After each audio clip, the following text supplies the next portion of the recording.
this is my last question for you today. So you've been in Thailand for a while. So how do you see the rest of 2026 in Thailand and across the region in Southeast Asia? That's another great question, because we see back in the days, a couple of years back, that companies just focus on the Thailand first, that they were very reluctant to adopt to the AI technology. Yeah.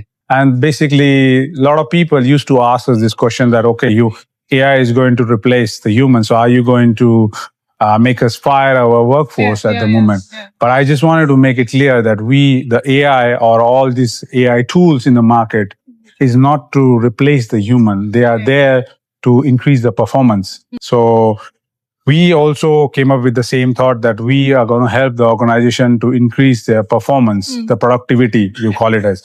So it took us time for the companies as well to adopt. And now, since the technology is getting matured and very advanced day by day, so now we see this trend from 2026 that companies are more open-minded and they're adopting this new technology more widely with the reciprocity. And that's why we do also provide this training program to our clients, right? Yes, correct. Yeah. So we are SaaS, software as a service, but there are some clients who have resources at their disposal to understand how the bot works and, if they can make the bot by themselves.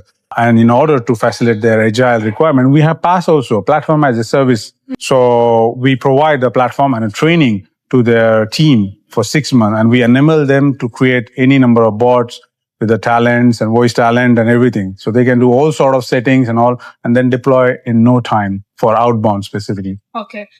So that's all the questions I need to ask you today. Thank you so much for your time. And if you do have any more questions related to the AI deployment in your organizations, please feel free to reach out to our sales teams in Thailand. Thank you, Peter. Thank you, Arlene.